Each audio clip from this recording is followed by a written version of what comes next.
David. Good evening. Welcome. This is your favorite science program, Creativity at Work. And tonight we're in for lots of excitement. In 1989, there was a great discovery made in Utah, the University of Utah, and it was called cold fusion. Tonight we're going to discuss cold fusion with a veteran of the war, the cold fusion wars, Dr. Eugene Mallove, and he is going to tell us something about it. Gene, what's cold fusion? Cold fusion is a process of energy generation that has now been confirmed that occurs when electricity is passed into cells with palladium and platinum and various other ingredients. It differs from hot fusion, which is the program that the federal government and other nations of the world have been working on for decades to get energy from water. And this phenomenon, which is very controversial now, because the establishment scientists refuse to consider the data as it exists today, not as it existed in the earliest parts of the controversy. Let's assume that it works. Good assumption. What does it mean for mankind? It means the end of the oil age is upon us. We are now living through the beginning of the end of the oil age. There will be the elimination of fossil fuel consumption for combustion. For petrochemicals, it'll stay. But the use of coal, oil, and natural gas will gradually wither away, beginning this decade. There will be prototype products on the market sooner than you think. That means that we would have unlimited supply of energy? Right. Water is the fuel. That's the bottom line in cold fusion, that the oceans of the Earth will be transformed into fuel tanks. May I just show something on the Go right ahead. display board here? This was cold fusion in 1989. It made the headlines in the news for weeks on end, and then the Department of Energy of the United States, in its infinite stupidity, convened a panel supposedly to investigate cold fusion, and in the process got rid of it. This was the report that they came out with, which was highly premature to say the least. Cold fusion research, it was called, and it was the death sentence for cold fusion in the United States. Not so for Japan, by the way. Let me show you this. This is just where we live. Apollo 17 photograph of the Earth. Earth is mostly water on its surface. Be a pretty good idea, wouldn't it, to make use of that fuel tank? In fact, hot fusion, which we spend billions of dollars on, not billions of years, is designed using high-powered lasers or high-energy magnetic fields to confine the products of water, hydrogen. This has attempted to make use of those oceans also. But in 1989, as you mentioned, Pons and Fleischmann, who are in this photo here, made the startling announcement at the University of Utah that they had done it a simpler way. And this was not accepted very well, to say the least. So essentially, we start off with the concept that, one, we need to be able to replace our present consumable energy supplies. It's sort of like eating your own living room, sort of, the way we're doing it now. Well, I mean, most people assume that we will indefinitely use oil and coal and natural gas, and we might also use fission power. We're already using fission power. And then someday we'll invent something else. Now, hot fusion was the great dream. It's been worked on for 40 years. And it promises, after billions of dollars more expenditure, that in the year 2050, we might have a commercial hot fusion reactor. Is the hydrogen bomb a hot fusion process? Yes, it is a hot fusion process. Hot fusion controlled, which is what we are spending $500 million a year on in the United States, is stated by its proponents, those working on it, will be ready in the year 2050. Cold fusion is ready now, but the scientific community doesn't believe this because it said in the beginning, this is incompetence, this is fraud, this is every name in the book, please leave the scene. It left the scene in the United States, unfortunately, except for the underground, but it is very hot in Japan. Let's talk about the technology for a moment. How many ways are there of getting cold fusion? There are a number of different ways. The one that Pons and Fleischmann first came up with was to have a cell of heavy water. Here. Heavy water can be obtained from all the water of the ocean, or the lakes, or the seas, or the rains, or the snows. And you have a palladium rod in here, a precious metal, and you have a platinum anode, and you pass an electric current through, and you get some of the heavy hydrogen from the heavy water into the palladium, and a mysterious reaction occurs, which we still do not fully understand, but it produces heat. Another way was discovered only about 2 years ago, and it was even more shocking than the first claim. It was that you could do this with ordinary water with the right chemical composition. Believe me, even a cold fusion person like myself found that hard to believe, but there are companies in Pennsylvania now that are ready to unveil prototype home heating units, which will mean the end of oil consumption. That's the bottom line. How many different, you've mentioned 2 ways of doing it, the Pons-Fleischmann way. What are the chemicals involved in the Pons-Fleischmann way? In Pons and Fleischmann, we have heavy water, and we have palladium, and we have platinum, which are precious metals. And the heavy water is a bit expensive, although it's so powerful that the expense would not be very great. That was the next question I was going to get to. Right. What percentage of the oceans is heavy water? 1/7,000th, which is more than enough for powering the world. Is it an energy hungry process to do that?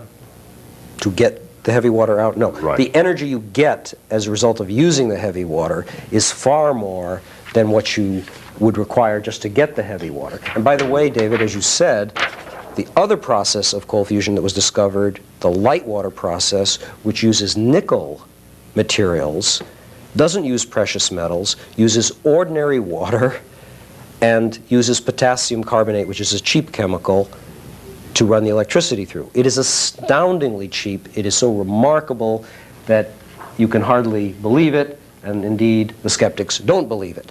But here is a very interesting graph of what fusion in general will do, whether it's hot fusion or cold fusion. To fuel one Seabrook-size power level plant, 1,000 megawatt, would require a coal car, of train coal cars extending 250 miles to fuel it for a year. It would require 7 or 8 super tankers of oil.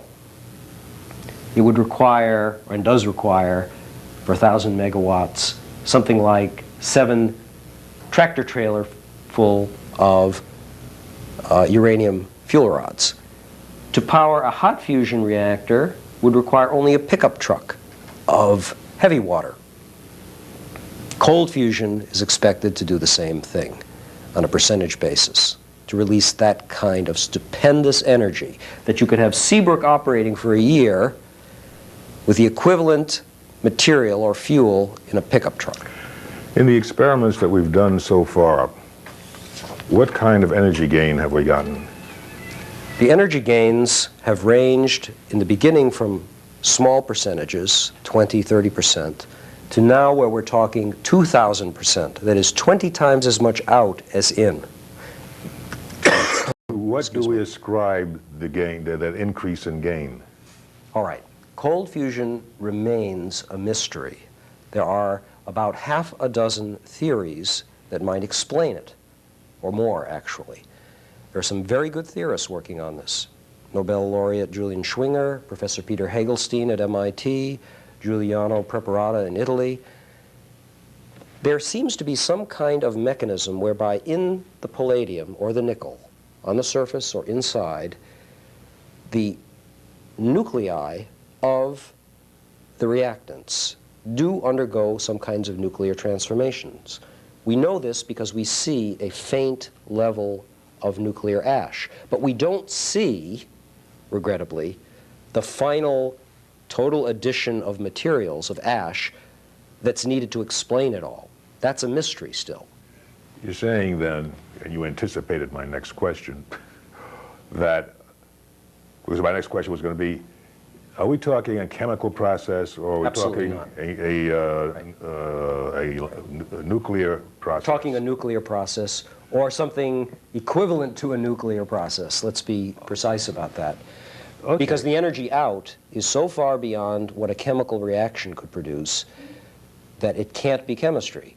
If I were to buy a small AA battery and tell you that from that AA battery I could get my 4,000-pound car going at 140 miles per hour into a wall and release that kind of energy, you'd be shocked. Well, cold fusion can do things like that and more. Because I seem to recall that that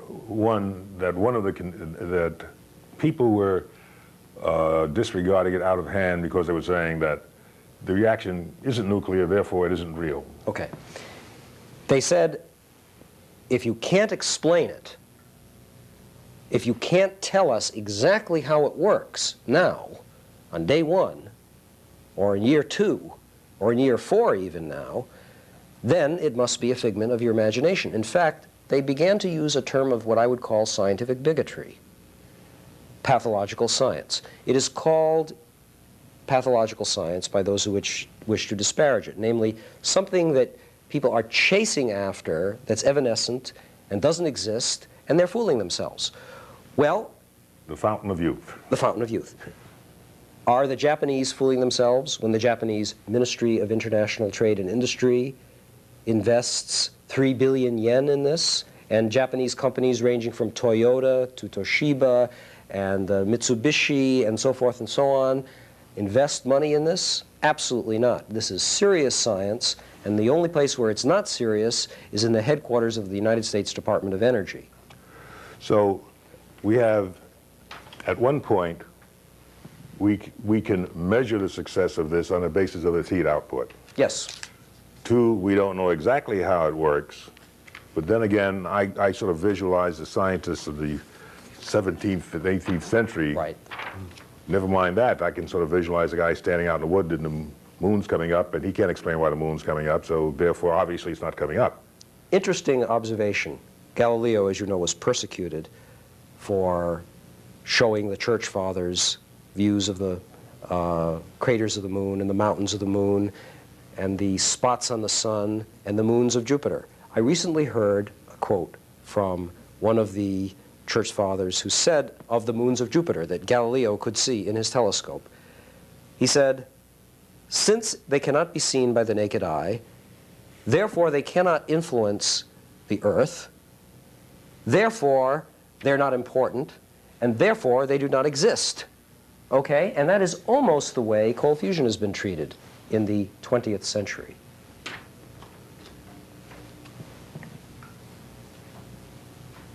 We want to look at this chart. This is an interesting chart of the problem as we conceive of it today, the controversy as we conceive of it today.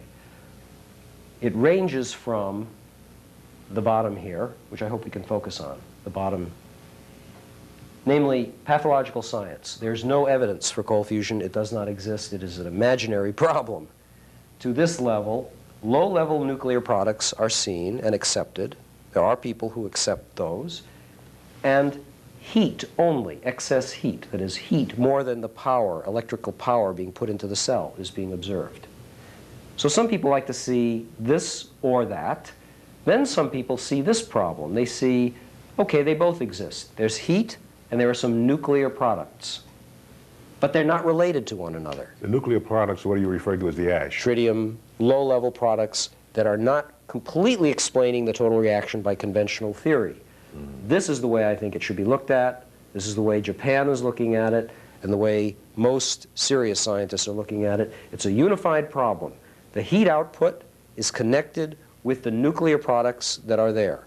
Nuclear products, by the way, in chemical systems are not supposed to be seen.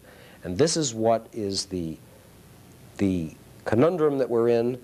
It is a gigantic paradigm shift. It is the complete violation of the wall that separates nuclear physics, which we normally think of as high energy, and chemistry. I notice we have a cell over there. Could you describe how that works? Well, this cell is just a mock-up cell, you might say, a dummy cell that was used initially in some experiments that were done here in Bow, New Hampshire, very low expense. I call this our $5,000 nuclear reactor, actually. We did not demonstrate excess heat with this. This is the same cell that Professor Takahashi at the University of Osaka University got tremendous excess heat out of, okay, with a certain type of palladium and heavy water. It's also the same kind of cell, generically, that Just put it right there on the table. that Professor or Dr. Edmund Storms at Los Alamos National Laboratory in the United States got excess heat, and others have gotten it too. We proved, however, that indeed Professor Takahashi had what he said he had. Not by ourselves getting it, because it was only a shoestring operation. It lasted a few months. We then transferred our equipment, which is like this, similar to this, to the Massachusetts Institute of Technology. There is a lab there that's very interested in cold fusion, Professor Hagelstein's lab. What we see in here is the cooling coil right here, the glass cooling coil for taking out heat, and we see a mock-up of the cathode assembly, which would normally be a piece of palladium metal wrapped around with an anode of platinum wire. And we have various sensors, thermometers, thermocouples to measure the various parameters that we need to determine how much heat is being put out by this cell. How many different structures do we now have for producing this heat? It's now been done in heavy water, as we said. It's been done in light water. It's also been done and seen in gas phase, that is, with thin films of palladium in which deuterium has been impressed by gas pressure or some other pressure. And those things, those gas phase reactions are very interesting too, because they have a tremendous potential for very high temperatures. Not the millions of degrees of hot fusion, but thousands of degrees centigrade. What would be the advantage of a gas fusion system? A gas cold fusion system would not require liquids. Another thing that's just been discovered... Would it be under high pressure? It could be under high pressure, and it could produce very hot gas. You might think of that as more appropriate to aircraft engines, for example, or for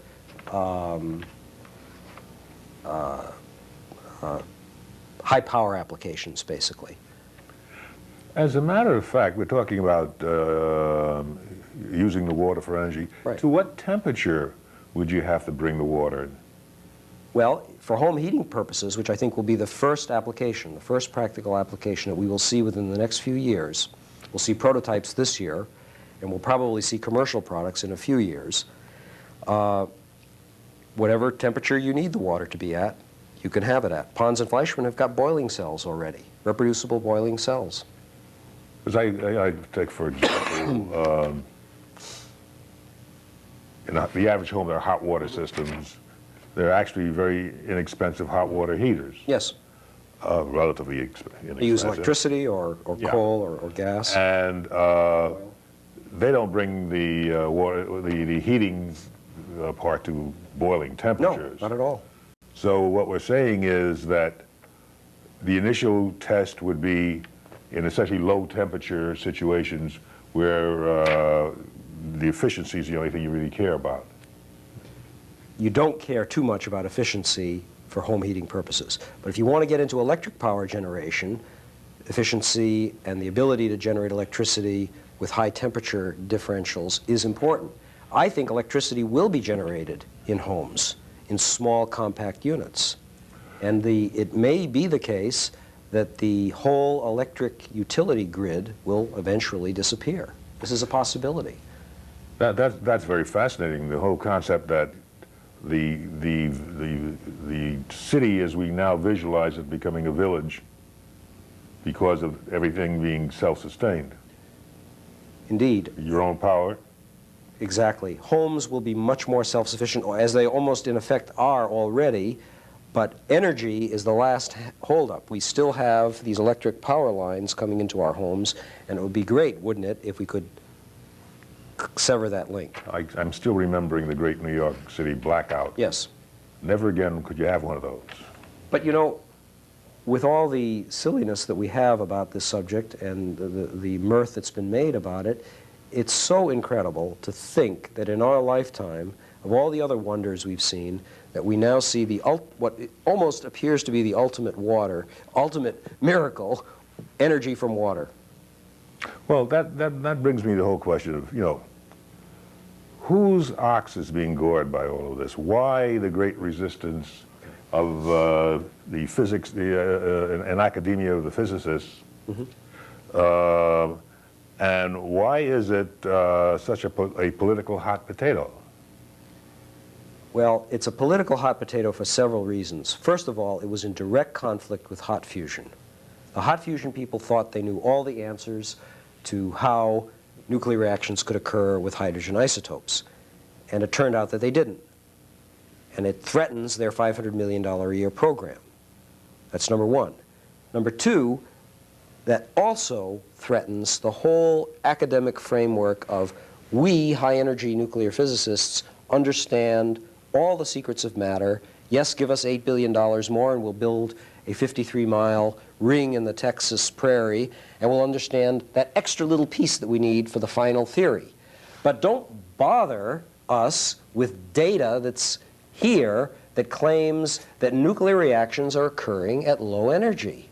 They said they knew everything about the possible nuclear reactions that could occur at low energy. But the problem is they just didn't know this. And they're confronted with a threat to their entire intellectual foundation. And they put themselves way out on a limb on this. They just didn't say, oh, I don't believe it. They attacked it with the most vituperative language, and they're going to pay for this. This is the thing that I find rather amazing. There have been previous times in history where scientists have disagreed. Scientists disagree all the time. Yes. They've even disagreed and gotten personal about it. Right. But no one has said, don't do the experiment. Right. Now they're saying that. It seems to me that this has a ramification in terms of patent rights. In the United States, unfortunately, no American has been granted a patent for cold fusion. This is not the case in Japan, not the case in Germany, and the Patent Office continues to provide poor victims with news clippings, would you believe, from 1989 that say, Department of Energy proclaims cold fusion doesn't exist, all the early experiments suggest that it doesn't exist, therefore you don't get a patent. And people try to interject intelligent counter-arguments saying, well, but look at all the evidence that's built up since then, and that goes for naught. Let me ask another question, because, you know, I keep thinking of this, and I say, in the beginning, there was the problem. That is, the questioning of the integrity of the experimenters, yes. The questioning of the integrity of the school itself. Yes. And what caused that? I mean, you know, many things have been said about how it was announced. It was announced at a press conference, even though a paper had been accepted by a journal and so forth. Lawyers became involved and said to Pons and Fleischmann and to the University of Utah, you cannot tell them that it's going to take a certain amount of time to get the reaction going. You cannot tell what journal it's going to be published in. There was all sorts of problems in the way it was announced.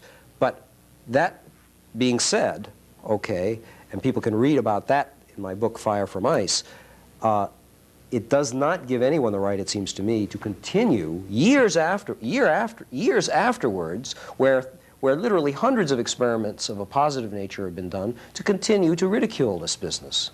Well, I suppose the interesting response is that the Japanese were so upset by the performance of Pons and Fleischmann that they're now financing him in his experiments in Switzerland, I believe. Well, actually it's France, close. They are being financed by an affiliate of the Toyota Motor Corporation in the south of France. They have all the funding they need. There are many Japanese companies involved in this. They're getting patent protection, and we are not getting any. And this is a catastrophe for the United States. What does it mean to us if the Japanese, the French, the Germans do this before we do? Well, I think it's all over for us in the United States. I really think this is a disaster in the making. No one in Washington seems to want to wake up. Congressman Sweat woke up. He made some very nice statements recently to try to get things moving. But do we have anyone else in Washington? No, we have people hiding from this. Even at the highest levels, they hide from this. We talked about the fact that there was a controversy as far as academia was concerned. Mm-hmm. How come it now becomes a political controversy? Because, you know, politicians don't care anything about science. They generally care about... Well, they fund science, they fund space stations, and they fund super colliders, and they make decisions about things like that.